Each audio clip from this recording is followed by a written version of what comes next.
Olha só essa matéria aqui. É de um japonês que ele tem uma visão mais ou menos parecida com a nossa, meio antigoverno, com poucos impostos.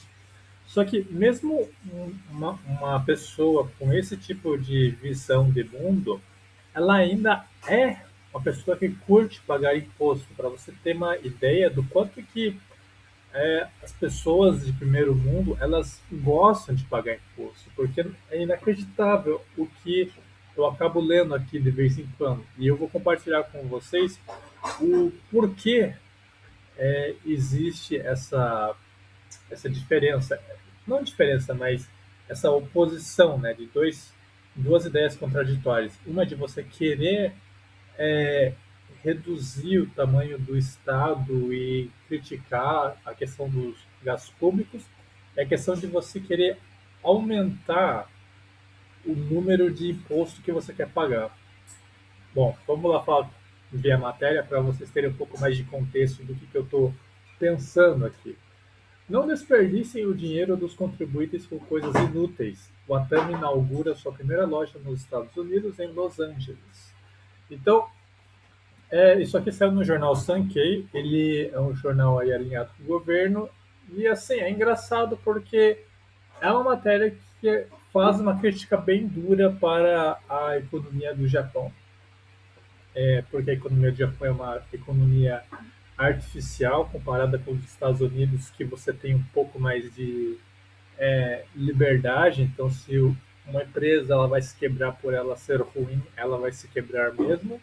Enquanto que aqui no Japão, se a empresa é ruim, ela não vai ser quebrada porque o governo vai usar o seu dinheiro de imposto para fazer esta delícia injusta. Mas enfim, bora lá, vamos ver o que mais é dito nessa matéria, porque é assim, eu achei muito interessante os pontos trazidos até aqui, porque não é a visão de um japonês tradicional, e o japonês tradicional ele tem um pouco mais de visão keynesiana, né, de apoio ao governo. Só que esse cara aqui ele falou o seguinte: quando no artigo anterior dessa série o imposto sobre o consumo no Japão deveria ser elevado para 18%, isso aqui é um absurdo, cara, de 10% para 18%. Hoje a gente tem indo para 1%, mas só de imaginar que alguém cogitou isso é uma loucura. Foi publicado, o Yahoo Notícias recebeu mais de 600 comentários. A maioria dos comentários era contrária ao próprio aumento de imposto. Tá certo? Tem que ser contrário mesmo. Em resposta à recomendação da Organização da Cooperação e Desenvolvimento Econômico.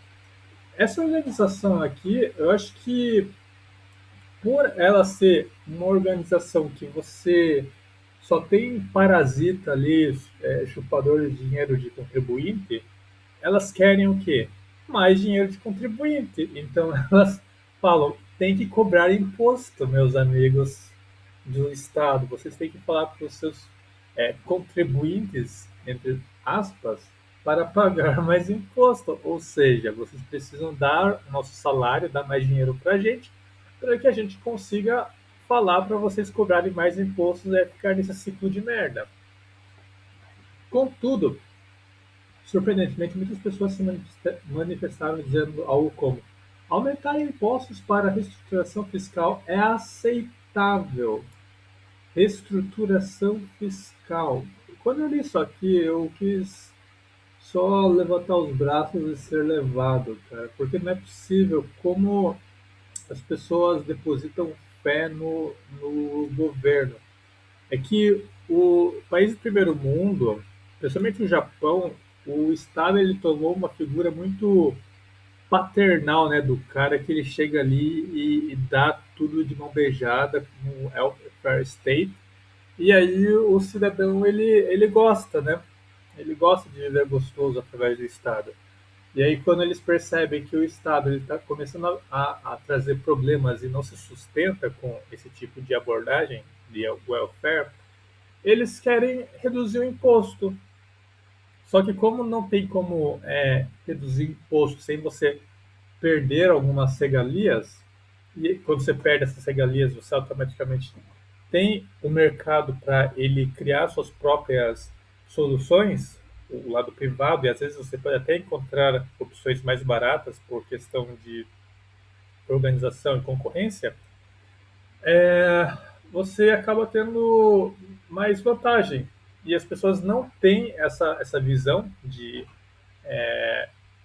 preços baixos por conta da livre concorrência, porque elas estão é, anestesiadas com um efeito grátis, entre aspas, do governo dando serviços públicos.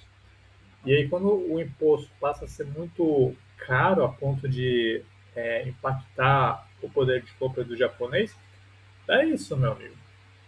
Ah, eu aceito porque eu quero uma reestruturação fiscal.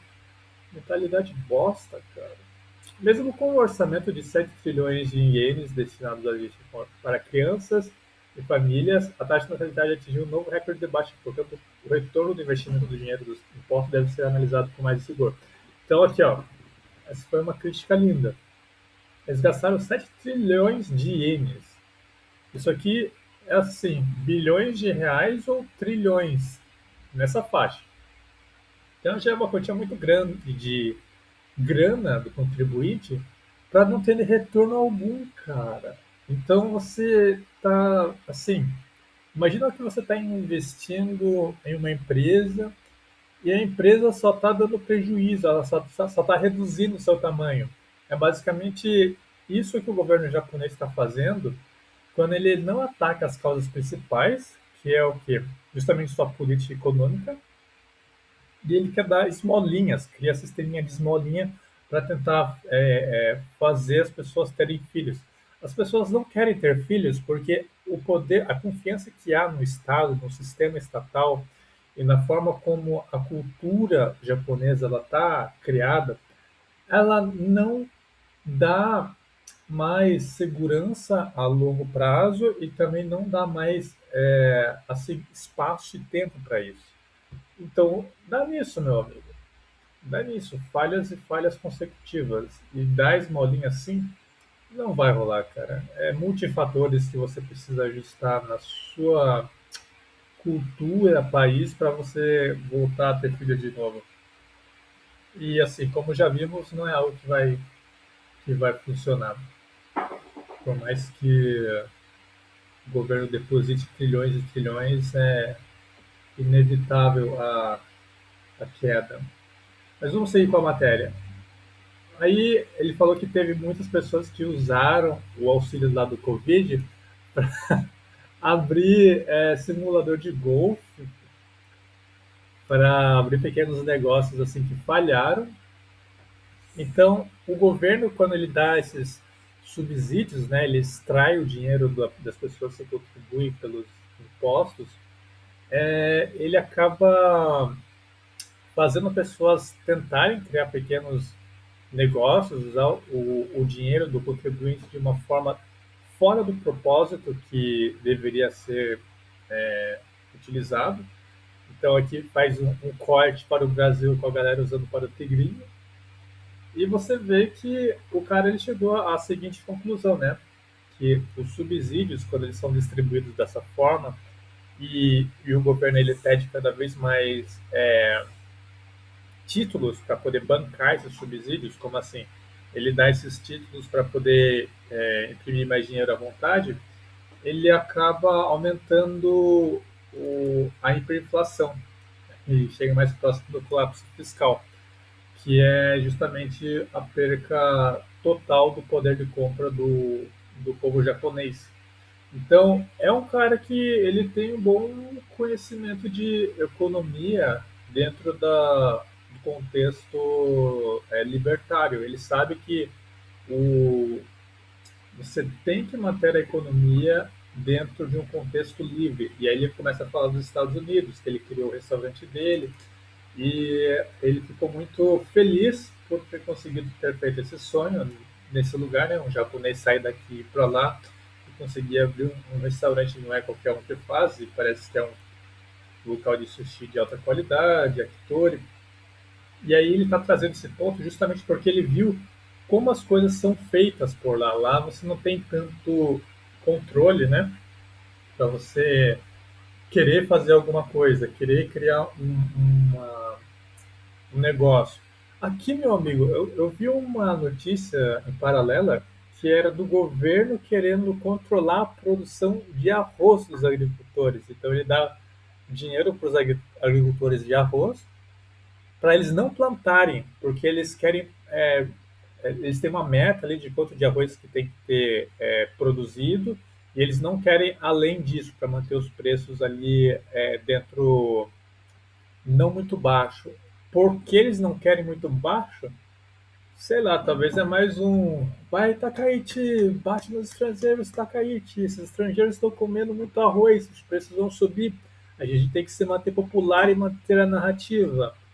Eu tenho a impressão que é isso, mas não existe algo muito lógico para você querer manter o preço do arroz alto, como está recentemente, né? Batendo ali os 4.000 ienes, que é os R$ 120. Já estava chegando a 150, se eu não me engano, por aí. Então, você vê que esse cara ele foi lá para os Estados Unidos e acabou meio que se apaixonando pela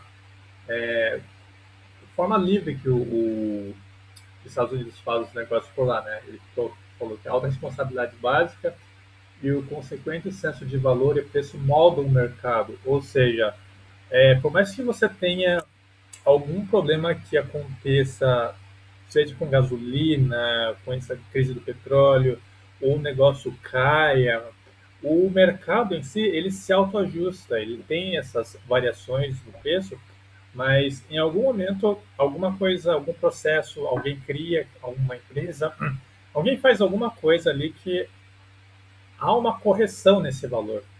Então, esse jovem aqui, ele percebeu isso, que uma vez que o país, né, ele é mais livre para você fazer os seus próprios negócios sem interferência estatal, você não precisa ter o governo fazendo essas ações necessárias, utilizando o dinheiro do contribuinte, fazendo os gastos inúteis que ele menciona aqui em cima. Não desperdice o dinheiro do contribuinte com coisas inúteis. E é bem real, porque o governo japonês, por ele estar nessa posição, né, como eu já falei em alguns vídeos, o governo japonês ele não vai mudar porque ele está justamente na posição que o sistema quer que ele esteja. Ele está na posição de financiar, então ele pode imprimir um monte de dinheiro em detrimento da própria nação para financiar o governo alheio, Estados Unidos, Europa, etc. Então, a galera meio que caga, né? Tipo, por que eu vou ter que meio que me preocupar com o poder de compra e tudo isso se eu estou ganhando a longo prazo com os investimentos que eu faço nos outros países? Então, o povo japonês que vê isso, eles fazem isso aqui, ó. Vão para os Estados Unidos, porque o Japão ele não vai mudar. Ele é o país que ele está estruturado para ser o que ele tem que ser. Então eles veem isso, veem que não tem como remar contra a correnteza e partem. Só isso. Partem para prosperar. Então essa é a visão que eu queria trazer aqui para mostrar como que os japoneses pensam, né? Porque que eu já falei que alguns japoneses eles visam ir para os Estados Unidos para prosperar, porque aqui é bastante difícil. Você vê que o governo japonês ele tem essa sanha de querer desperdiçar o dinheiro do contribuinte com coisas inúteis. Então aqui só está um cara comprovando o ponto que eu já trouxe em vídeos anteriores. E o ponto é, o Japão ele escraviza a sua população e quer bancar de bom moço, dando dinheiro e fazendo coisas inúteis para outros países. Simples assim. Então esse aí é o tema que eu queria compartilhar com vocês junto com essa matéria. Caso vocês tenham interesse em ver mais notícias, se inscrevam aí no canal. Fique à vontade na seção dos comentários, deem um joinha e até o próximo vídeo. Falou!